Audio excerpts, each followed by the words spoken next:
Nearest Sunday to January 6th, and this is the 5th, and tomorrow is Monday. We won't be here, so we celebrate today. Epiphany, Easter, and Pentecost were the great holy days for the early church, and Christmas, believe it or not, came along much later. Epiphany is also called Feast of the Epiphany, Theophany, or Three Kings Day, from the Greek epiphania, manifestation.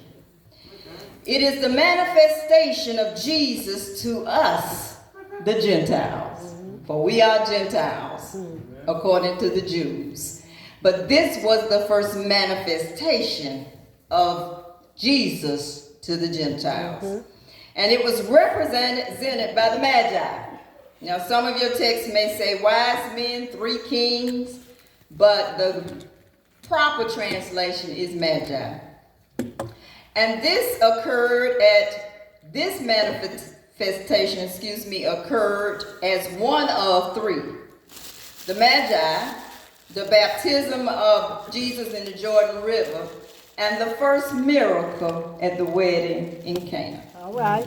So Epiphany is one of the three principal and oldest festival days of the Christian church, other than Easter and Christmas. And yes, Christmas is over, and the new year has come. But like I said, that is not the end of the story.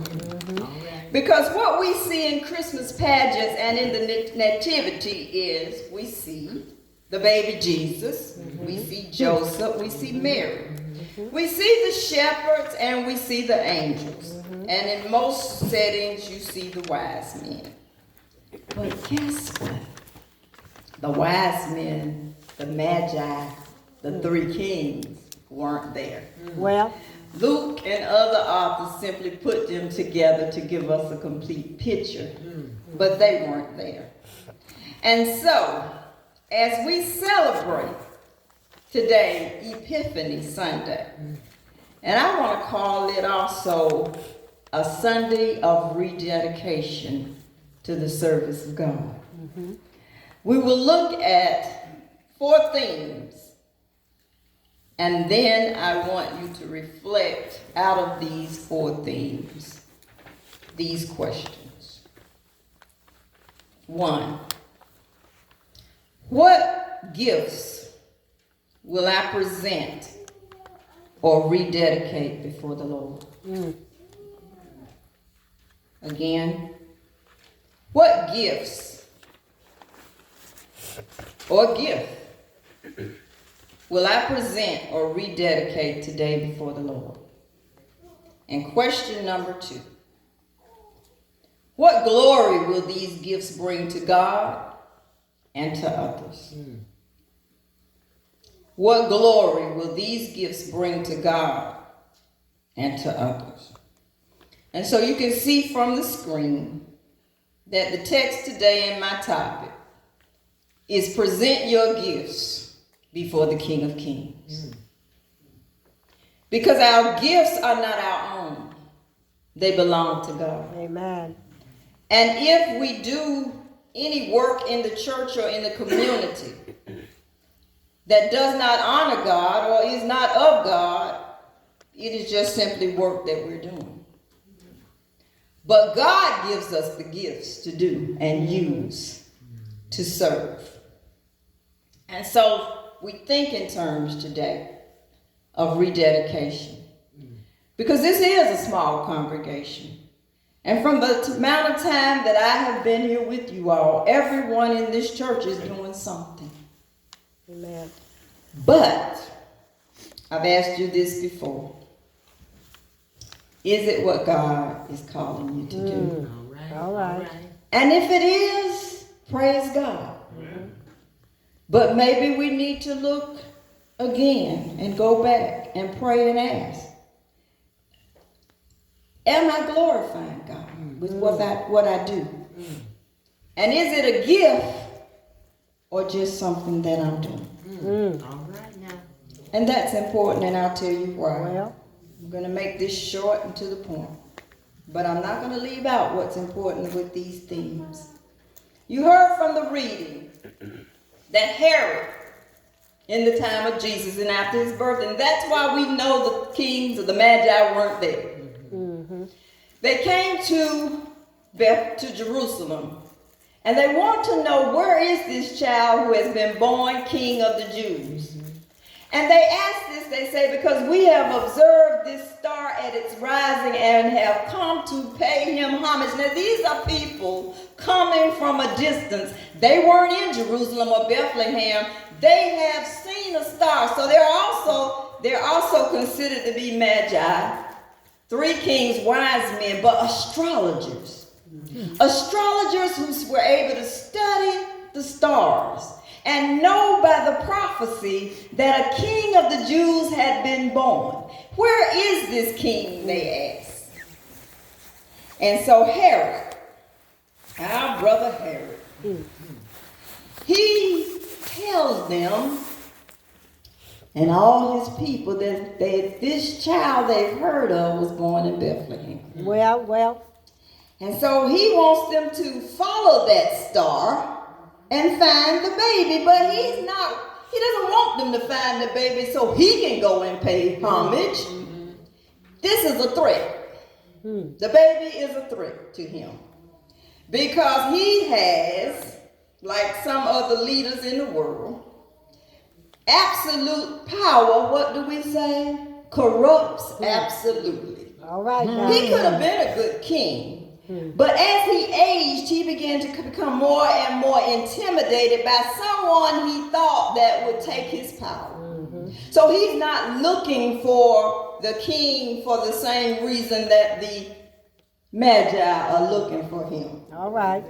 He is looking for Jesus to destroy him. Again, that alludes to the fact of why we know that the baby Jesus was no longer lying in a manger, because when you go to verse, I think it is, let me make sure, I don't want to misquote, past what I've just read. He says, go look for children 2 years and under. Okay? So, if they're going to find a child that's 2 years and under, then we know Jesus was not still in a manger. So, by all probability and scholarship, Jesus possibly was maybe 18 months, 6 months to 18 months, or 18 months by the time the Magi came to see him. But what I find so fascinating about this is the guiding of the star. They saw the star. And this star told them, like the song, there's a shifting in the atmosphere. Yes. Something is happening. Something glorious has happened there. You would think that the people in Jerusalem would be that inspired and desperate to find this child. But no, it took some Gentiles, people like us, to realize that that star is something great and powerful, and it represents a shifting in the atmosphere, shifting in the universe. So I have 4 things I want us to consider this morning. I have to go back here. Times I get ahead of myself. 4 things. Church, there's always going to be some Herods in our lives. All right. I don't care how hard we work and pray. There are going to be some Herods in our lives. Herod rejects the newborn king and plots to destroy him. But that's okay. Jesus has to grow up, and when Jesus grows up, he's confronted by many negative forces. Not just Herod, he's confronted by the Pharisees, the scribes, the Sadducees, and even the high priest, Caiaphas. Now, what's so unordinary about that? The Sadducees, the Pharisees, the scribes, and the high priests were church folks. Herod was the king. But these other people were the church folks. And when Jesus was prepared to go to the cross, remember it was the high priest who helped him on his journey. So there are going to always be Herods in our lives. So as we are called to serve, we always have to remember that not the people in Hosey, but you're going to always have people who criticize Well, and who confront us, question us when we are trying to do a good thing. all right, all right. And so what do we expect? It does not happen to Jesus. Because Jesus had these people, the Pharisees, scribes, Sadducees, and high priests, they would even follow him around. And when he would go to do his good work, they would always be in the background, questioning what he was doing. And why was he doing it? And who did he think he was trying to do this?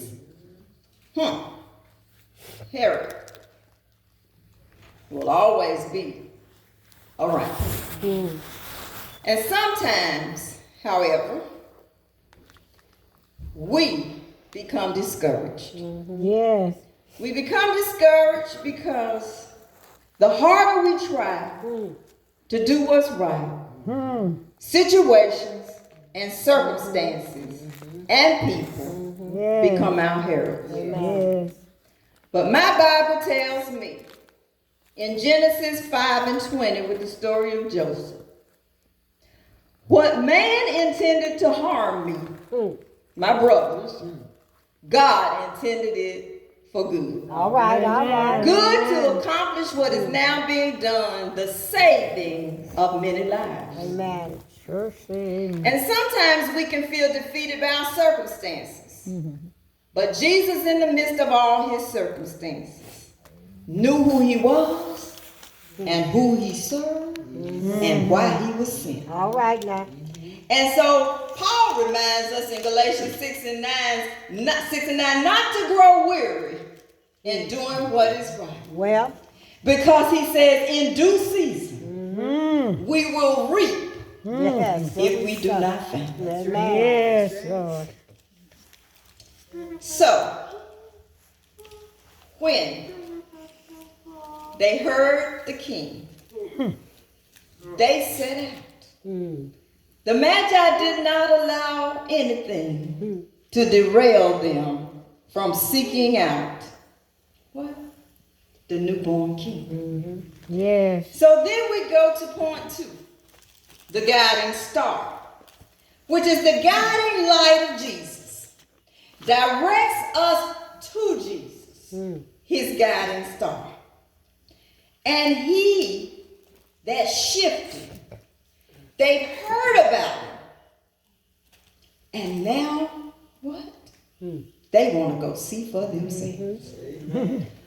My sisters and brothers, you can hear about Jesus. All right now. And you can read about Jesus.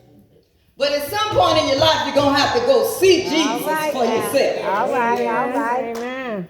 They used to tell us in seminary, you may have gotten your theology from mom and them, Well, but until you get your own theology, well. you don't have All any right theology. now. All right. Because mom and them's God, yes, they Yes. planted a seed, but mom and them's God can't be your God That's it. because you're not mama.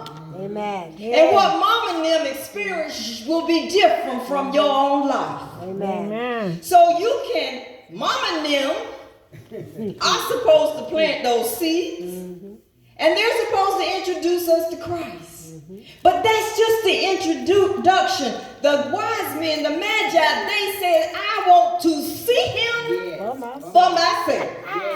Yes, And sir. it reminds me of what Jesus said to the disciples in Matthew 16 and 13. Who do you say that I am? Yes. Yes. Some say I'm Elijah, John the Baptist. That means you've heard about me. But do you know me? All right. Who do you say I am? Yes. Which means you need to know me for yourself Amen. and what I can do. Well, And so they strike out on the journey and they follow